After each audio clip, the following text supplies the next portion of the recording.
జగన్ ఎన్నో బటన్లు నొక్కాడు, ఆ బటన్లన్నింటిని కలిపితే నేను ఇచ్చే పెన్షన్లతో సమానం అని చెప్పేసి నారా చంద్రబాబు నాయుడు గారు ఈరోజు మాట్లాడడం జరిగింది. చాలా మంచిది బాబు గారు. 2019లో జగన్మోహన్ రెడ్డి గారు అధికారం చేపట్టే నాటికి, అంటే మీరు దిగిపోయే నాటికి రాష్ట్రంలో 44 లక్షల మందికి మాత్రమే పెన్షన్లు అందేవి. సంఖ్యలు గుర్తుపెట్టుకోవాలి ప్రతి ఒక్కరు కూడా. 44 లక్షలు. జగన్మోహన్ రెడ్డి గారు అధికారం చేపట్టాక 66 లక్షల మందికి సామాజిక పెన్షన్లు అందించాడు. 66 అంటే చంద్రబాబు నాయుడు గారి కన్నా జగన్మోహన్ రెడ్డి గారు ఇచ్చింది 22 లక్షల మందికి ఎక్స్ట్రాగా.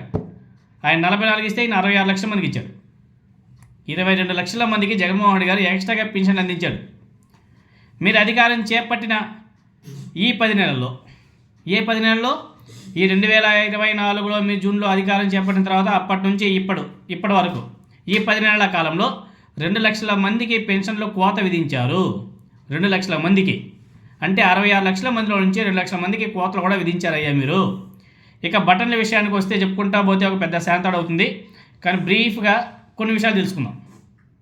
అమ్మఒడి, రైతు భరోసా, మత్స్యకార నేస్తాం, నేతన్న నేస్తాం, కాపు నేస్తాం, ఈబీసీ నేస్తాం, వాహన మిత్ర, చేయూత, చేదోడు, ఆసరా, ఫీజు రీయింబర్స్మెంట్ వంటి ఎన్నో పథకాల రూపంలో జగన్మోహన్ రెడ్డి గారు సుమారుగా 130 సార్లు బటన్ నొక్కి నేరుగా పేదల ఖాతాలలో డీబీటీ ద్వారా 3 లక్షల కోట్లను జమ చేశాడు.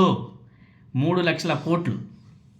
పేదలకు 31 లక్షల ఇల్లు, గోరుముద్ద, విద్యా కానుక, సంపూర్ణ పోషణ వంటి మరెన్నో పథకాల రూపంలో నాన్ డీబీటీ ద్వారా మరో 2 లక్షల కోట్ల లబ్ధి చేకూర్చాడు. ఇలా మొత్తంగా కలుపుకుంటే 5 లక్షల కోట్ల మేర జగన్మోహన్ రెడ్డి గారు ప్రజలకు లబ్ధి చేకూర్చాడు. లెక్కలేని తప్పుంటే చెప్పచ్చు. ఒకవైపు ఈ సంక్షేమ పథకాలకు తోడుగా అభివృద్ధి విషయానికి వస్తే వేల కొద్ది గ్రామ సచివాలయాలు, రైతు భరోసా కేంద్రాలు, మెడికల్ కాలేజీలు, పోర్ట్లు, ఫిషింగ్ హార్బర్లు జగన్మోహన్ రెడ్డి గారు నిర్మించాడు.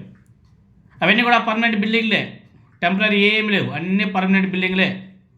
ఎక్కడ రేకుల షెడ్లు లేవు, అన్ని బిల్డింగ్లే. దశాబ్దాల తరబడి ఒక పెద్ద సమస్యగా ఉన్నటువంటి ఉద్దానానికి శాశ్వత పరిష్కారాన్ని చూపినటువంటి ఘనత జగన్మోహన్ రెడ్డి గారిది.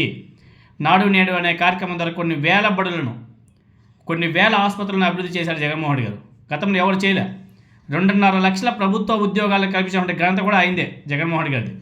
ఈ దేశంలో ఏ ప్రభుత్వం కూడా చేయనటువంటి గొప్ప పని జగన్మోహన్ రెడ్డి గారు ఒకే అటెంప్ట్లో 2.5 లక్షల ప్రభుత్వ ఉద్యోగాలు కల్పించాడు. ఈ దేశంలో ఏ రాష్ట్రంలోనూ జరగలే.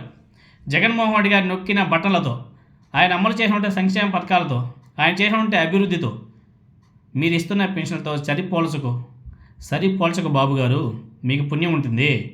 మీరు చేసిన దానికి, జగన్మోహన్ రెడ్డి గారు చేసిన దానికి, మీరు చేస్తున్న దానికి నక్కకో నాగలోకానికి ఉన్నంత తేడా ఉంది. జగన్మోహన్ రెడ్డి గారికి మీకు మధ్య ఉన్నటువంటి వ్యత్యాసాన్ని ఒక మాటలో చెప్పాలంటే, ఇరిగేషన్ ప్రాజెక్ట్కి ఇంకుడు గుంతకు ఉన్నంత భారీ వ్యత్యాసం ఉంది. ఈ పాయింట్ నోట్ చేసుకోవాలి ప్రతి ఒక్కరు కూడా. ఇరిగేషన్ ప్రాజెక్ట్కి ఇంకుడు గుంతకి ఉన్నంత భారీ వ్యత్యాసం ఉంది.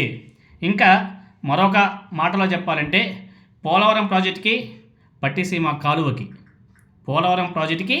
పట్టిసీమ కాలువకి ఉన్నంత వ్యత్యాసం ఉంది బాబుగారు. కరోనా వంటి ప్రపంచ విపత్తును సైతం ఒక వైపున ఎదుర్కొని తాను ఇచ్చినటువంటి హామీలను 99% నెరవేర్చినటువంటి జగన్మోహన్ రెడ్డి గారితో సూపర్ 6 పేరుతో ఇచ్చినటువంటి 6 హామీలను నెరవేర్చలేక చేతులెత్తేసిన మీకు పోలిక ఏంటి బాబుగారు? చాలా ఇంకేమైనా కావాలా? ఇంకా కావాలంటే చెప్పాం కదా, శాంతాడంత చెప్పుకోవచ్చు. ఇంతటితో స్టాప్.